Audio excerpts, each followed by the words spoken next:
Quels sont les domaines sur lesquels votre société en ingénierie intervient le plus souvent?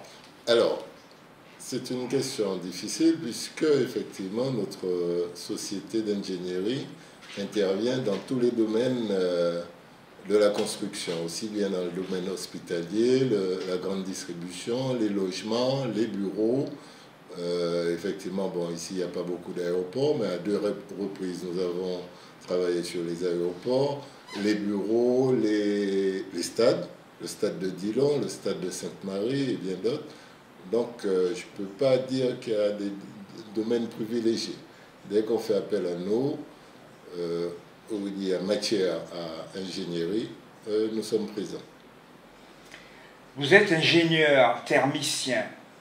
En quelques mots, pourriez-vous expliquer au grand public le rôle de cette spécialité? Alors, l'ingénieur thermicien, pour ma part, hein, donc nous sommes dans un cabinet où il y a plusieurs ingénieurs, une dizaine d'ingénieurs. Moi, ma formation, c'est la thermique. La thermique, c'est une spécialité qui permet de limiter les apports de chaleur ou de froid dans un pays froid, permet également de gérer tout ce qui est bioclimatique, permet également de, dans un autre registre, faire les calculs d'installation de climatisation, de transport de chaleur, et également tout ce qui est solaire thermique ou solaire photovoltaïque. Ça, c'est ma spécialité. Quelle est la plus-value de votre entreprise et qu'est-ce qui vous distingue par rapport à la concurrence? Alors, ce qui nous distingue par rapport à la concurrence, c'est effectivement une plus-value, c'est que j'ai voulu créer dans ce pays ce qu'on appelle un véritable bureau d'ingénierie. Donc, dans le cabinet, vous trouverez effectivement des thermiciens. Il y a au moins 3 ou 4 ingénieurs thermiciens, des ingénieurs en structure donc, qui s'occupent de tout ce qui est béton armé, structure métallique et des fois structure bois, des ingénieurs de VRD, des ingénieurs d'électricité qui s'occupent de tout ce qui est ascenseur, électricité dans le bâtiment. Voilà. Donc la différence, effectivement, c'est que nous pouvons répondre complètement aux besoins d'ingénierie sur un sujet. Par exemple, sur un hôpital, vous avez besoin aussi bien de l'ingénieur en structure, du thermicien, de l'électricien, aussi bien sur les courants forts comme les courants faibles, tout ce qui est sécurité et protection des matériels médicaux. On va de plus en plus vers l'énergie solaire. Vous en pensez quoi?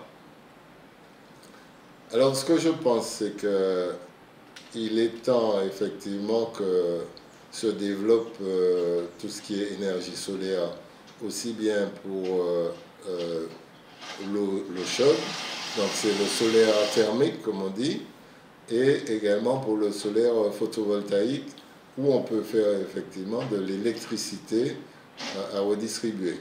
Donc ça va dans le bon sens de la protection de l'environnement et dans le sens du futur de la protection climatique, on va dire.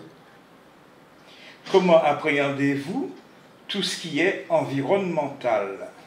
Alors, comme je viens de le dire, je suis très branché sur tout ce qui est environnement. Nous sommes actuellement agressés par, on va dire, tout ce qui est question du réchauffement climatique. Donc, l'environnement nous concerne énormément. Je m'intéresse aussi aux questions de déchets. Effectivement, dans tout ce qu'on fait, j'ai pas oublié, mais je n'ai pas eu à citer. Pour le SMTVD, et maintenant c'est la CACEM qui reprend toutes ces questions, nous avons eu l'occasion de travailler sur tout ce qui est déchetterie dans les différentes villes de la Martinique. Donc nous sommes également spécialistes, enfin c'est pas tout à fait moi en tant que personne, mais notre cabinet, nous travaillons sur les bâtiments, sur ce qu'on appelle la HQE, la haute qualité environnementale. Nous avons fait un bâtiment pas loin d'ici, celui de la CFTU, enfin de Martinique Transport maintenant, qui est un bâtiment qui a été certifié haute qualité environnementale. Voilà.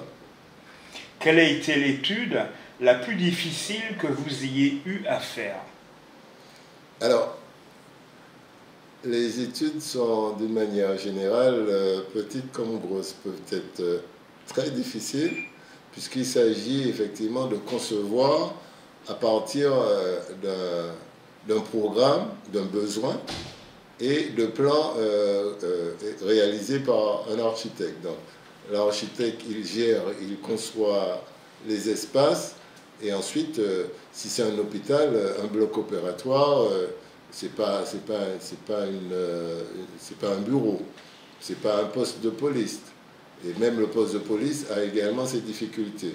Donc, les opérations, je dirais, pour lesquelles nous sommes les plus fiers, effectivement, ce sont les opérations où j'ai eu à intervenir 2 fois. La première construction de l'aéroport et maintenant son extension. Qu'est-ce qui vous plaît le plus dans votre métier?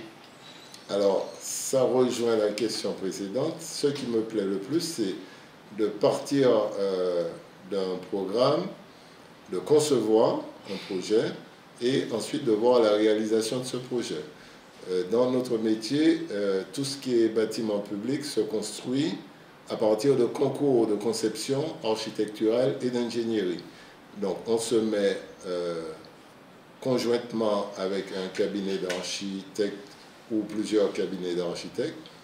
Si on est sélectionné pour faire un projet, c'est comme le poste de police, c'est un concours que nous avons remporté. Malheureusement, deux des architectes sont déjà décédés. Pour l'aéroport, c'est le même cas. Et pour certaines écoles, ce sont des concours de conception. Avez-vous un rêve dans ce métier?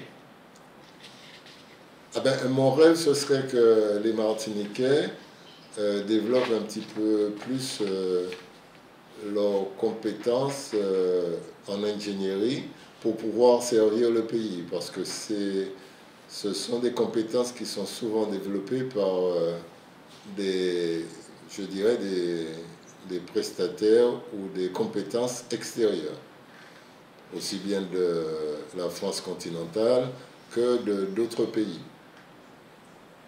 En dehors de la Martinique, vous avez des bureaux en Guadeloupe, Guyane, Dominique et à Toulouse. Ambitionnez-vous de vous installer dans un autre territoire ou pays?